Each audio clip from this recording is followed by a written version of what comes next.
अनिल कदम, शिवसेनेचे आमदार अनिल कदम आपल्याबरोबर आहेत.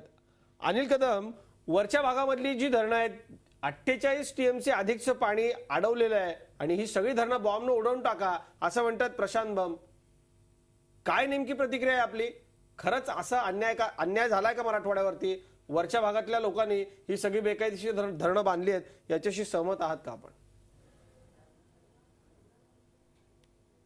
नाही, आता प्रश्न असा आहे की कायदेशीर आणि बेकायदेशीर या सगळ्या प्रश्नाच्या तपशिलात जाण्याची ही घटिका नाही आहेत. माझे मित्र प्रशांत बंबांनी जे काही विधान केलं त्या विधानाशी तर मी सहमत नाही आहे. आणि मूळतः माझं असं मत आहे की ह्या सगळ्या बाबीवरती सर्वत्र सर्वदूर पाण्याचं दुर्भिक्ष आहे. आणि अशा परिस्थितीमध्ये धरणं का बांधली, चुकीची बांधली यापेक्षा वरच्या धरणाचं पाणी भागवाद जर तुम्ही म्हणाल तर आम्ही देखील नाशिकचं पाणी हे मराठवाड्याकडे जाण्यासाठी, पिण्यासाठी आमचा विरोध नाही, परंतु पिण्यासाठी नेण्याचे मार्ग जे आहेत ते निराळे आहेत आणि त्या मार्गाने पाणी नेलं तर आम्ही देखील पाणी द्यायला आम्ही सहमत आहोत. मात्र वहन मार्गाने, नदीनं आमच्या धरणातलं पाणी आम्ही जाऊ देणार नाही. त्यासाठी आम्ही सगळेजण एकत्रित लढा या ठिकाणी देणार आहोत. नाही, मुळात जो मुद्दा प्रशांत बंब यांनी मांडला आहे की वेळोवेळी ही जी धरणं बांधली गेली, ही जी बांधकामं झाली सगळी 48 टीएमसी पाणी, मुळात महाराष्ट्र जलसंपत्ती नियमन प्राधिकरण म्हणतं की समसमान पाणी वाटप झालं पाहिजे. ते असमान आहे, मराठवाड्यावर अन्याय झालाय असं त्यांचं म्हणणं आहे. त्याच्याशी सहमत आहात का आपण?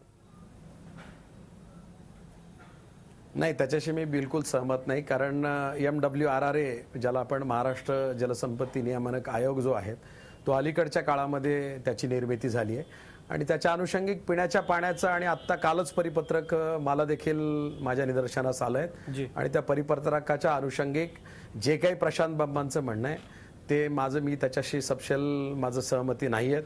माझा त्या विधानाला विरोध आहेत आणि आम्ही आमच्या पराने मी तुम्हाला मग सांगितल्याप्रमाणे लढा देण्यासाठी सज्ज आहोत.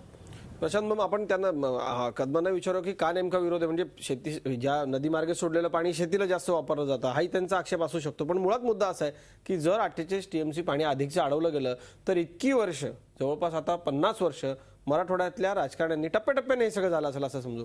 का नाही राजकीय कुठल्या आवाज उठवला गेला किंवा व्यवस्थेतून का नाही आवाज याच्यावरती उठला गेला? नाही, दोन मुद्दे आहेत की आम्ही आमचं देऊ की आम्ही फक्त पिण्याला सोडू वगैरे वगैरे नाही. सगळ्यात महत्त्वाची पूर्ण गोष्ट प्रत्येक नागरिकांनी समजून घेतली पाहिजे. पडणाऱ्या पाण्याचं समन्यायी वाटप झालं पाहिजे असा कायदा आहे नंबर 1.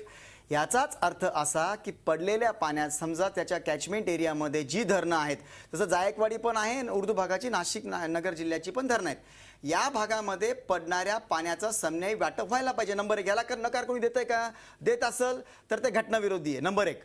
जर आहे तर एका भागाला खरीपाचं पूर्ण पीक येऊ द्यायचं आणि मराठवाड्याला खरीपाचं पीकच येऊ द्यायचं नाही. याला आपण समन्याय म्हणणार का? किंवा आम्ही आता सगळी पिकं घेऊ, 12माही पिकं घेऊ, सगळे 6माही पिकं घेऊ, सगळी पिकं घेऊ आणि तुम्हाला प्यायला पाणी सोडू बरं का, असं म्हणणं जर समन्याय असेल तर एकदा ते डिक्लेअर केलं पाहिजे. मग असं तरी व्हायला पाहिजे की ज्या ठिकाणी पाणी पडतं त्यांचाच हक्क आहे, बाकीच्यांचा महाराष्ट्रामध्ये हक्क नाही. म्हणजे आम्ही तरी मग नगर नाशिकलाच राहायला जाऊ ना सगळे मराठवाड्याला राहायला काय जायचं मग ते पाणी? उलट मागास भागात जे राहतात त्यांना जास्तीच्या आहे दिला. आपण जे दुसरा मुद्दा मांडला की बरोबर आहे, बऱ्याच वर्षापासून हे होतंय.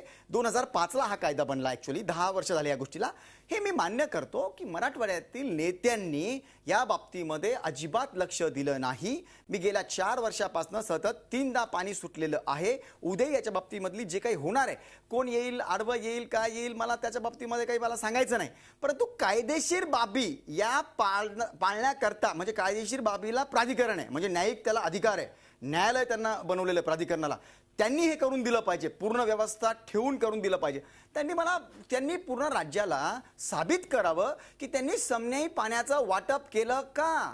केलं नाहीये. हे सगळं मान्य. 9% पाणी जायकवाडीला आहे, 70-75% पाणी वरती आहे. हे पाण्याचा हक्क आणि अडवतात. सोडायचा प्रश्नच येत नाही, सोडायची गरज नाही. पडतं पाणी अडवायचं नाही. जे जायकवाडीच्या हक्काचं आहे ते जायकवाडीला द्यायचं. याला म्हणतात समन्यायी पाणी. आम्ही सोडू नाही, अडवायचं नाही. नंबर 2, नगर आणि नाशिक जिल्ह्याच्या सुद्धा काही भागांवर अन्याय.